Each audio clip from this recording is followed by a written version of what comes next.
Hello बच्चों, आज हम लोग का टॉपिक में देखेंगे त्रिकोणमिति में। इसमें एक ऐसा सवाल है, इसमें सबका साइड जैसे मतलब लंब, कर्ण, आधार का मान दे चुका है, लेकिन इसमें एंगल चेंज करके मान पूछता है। जैसे मेरा बेस क्या है बी, इसमें दिया साइन बी का मान, इससे इस वाले एंगल से देखेंगे कैसे मान निकलता है, और उधर इधर क्या दिया टेन ए, और इस वाले एंगल से कैसे मान निकाला जाता है, इसको हम देखते हैं। सबसे पहले क्या दिया है, समकोण त्रिभुज ए सी बी, जिसमें क्या है सी पर समकोण, सी पर समकोण। इसका मतलब क्या हो जाएगा, ये वाली भुजा हमारी 90 डिग्री का हो जाएगा, और 90 डिग्री के सामने वाली भुजा क्या हो जाता है, कर्ण। ये आपका कर्ण हो जाएगा, ये हो जाएगा आपका नीचे आधार, ये हो जाएगा लंब, ये लंब हो जाएगा, और इन सबका मान गिवन है। यहाँ पर क्या दिया, यदि भुजा ए बी बराबर 26, ए बी इसके बराबर क्या दिया है 26, और उसके बाद क्या दिया है ए सी का मान क्या दिया है 10, और बी सी या सी भी कह सकते हैं इसको, क्या इसका मान क्या दिया है 24। हमको सबका मान पता है, हमको निकालना क्या है साइन बी का वैल्यू। हम साइन बी का वैल्यू निकाल देंगे। साइन बी, ये वाली भुजा देखते हैं, साइन बी के सामने क्या है, ये वाली थीटा है, तो आधार ये लेंगे साइन बी, तो सामने वाली थीटा के सामने वाली भुजा लंब हो जाता है, और थीटा के जस्ट नीचे वाली भुजा आधार हो जाता है।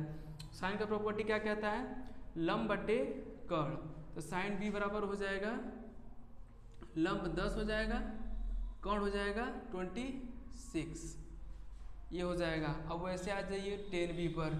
टेन बी का प्रॉपर्टी क्या कहती है, लंब बटे आधार। ये मेरा बी चल रहा है, बेस बी चल रहा है मेरा, लंब बटे आधार। लंब मेरा क्या हो जाएगा 10, आधार हो जाएगा 24। ये तो यहाँ तो निकल गया, इतना में कोई दिक्कत नहीं है। अब दिक्कत आएगा आपको कॉस ए की वैल्यू निकालने में। यहाँ पर कॉस ए का वैल्यू आधार बटे कर्ण, ये लिखेंगे तो गलत हो जाएगा, क्योंकि मेरा बेस ये है, ए माना है एंगल, ये इसी को हम ए भी एंगल भी कह सकते हैं। तो ए पर हम जब निकालेंगे तब मेरा मान सही आएगा। अगर जो कोई जल्दी में निकाल दिया कॉस ए का मान क्या, आधार बटे कर्ण 24 बटे 26, ये गलत हो जाएगा, क्योंकि आपका ये बी बेस पर है, जो बी वाले एंगल है इसके बेस पर है, तो ये वाली जो हो जाती है गलत हो जाता है। इसमें सब कोई गलती करता है, इसको हम बताते हैं, आप लोग नहीं गलती करेंगे। इसमें हो जाएगा क्या लिया है कॉस ए का मान निकालना है, तो हमारा क्या हो जाएगा, ये ए वाला बेस लेंगे, यहाँ पर हम एंगल लगाएंगे। ये एंगल वाले के सामने भुजा क्या हो जाएगी, ये इसके लिए, इस वाले के लिए लंब हो जाएगा, इस वाले के लिए लंब हो जाएगा ये, और थीटा के जस्ट नीचे वाली भुजा क्या हो जाएगी, ये वाला जो हो जाएगा इसके लिए आधार हो जाएगा। ये वाली ए बेस पर लगाएंगे तो ये आधार हो जाएगा, और ये जो हो जाती सामने वाली भुजा जो लंब हो जाती। कर्ण में कोई चेंज नहीं होता, क्योंकि सबसे बड़ी भुजा कर्ण हो जाती है, उसमें कोई चेंज नहीं होता है। अब इस पे देखिए, अब यहाँ से लगाइए हम कॉस ए का प्रॉपर्टी क्या कहता है, आधार बटे कर्ण। अब यहाँ पर आपका चेंज हो चुका है आधार, तो अब जो लंब होगा वो आधार हो गया। यहाँ पर क्या हो जाएगा, कॉस ए का वैल्यू आधार बटे कर्ण। आधार क्या है 10, कर्ण क्या है 26, ये सही हो गया। नहीं तो आप इसके पहले का जो इस पे लगाएंगे निकालेंगे तो वो वैल्यू गलत हो जाता है।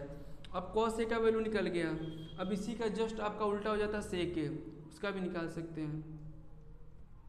सेक ए बराबर ये 10 बटे 26 है, तो ये 26 बटे 10 हो जाएगा। कॉस ए सेक ए का हो गया। अब टेन ए का निकाल सकते हैं, ये सब ए बेस पर है, टेन ए पर, तो ये हो जाएगा लंब, जो आधार है वो लंब बन जाओ, क्योंकि थीटा के सामने वाली भुजा लंब हो जाती है। ये लंब हो गया, लंब मेरा क्या दिया 24, और ये जो लंब पहले से बना था वो इसके बगल वाली आधार बन गया, ये आपका आधार हो गया 10, ये हो गया 24 बटे 10। अब ऐसे तरह चाहे बी में चाहे ए एंगल में कोई भी भुजा रहे वो निकल सकता है। अब इसके आगे वाले में अगला क्वेश्चन देखेंगे।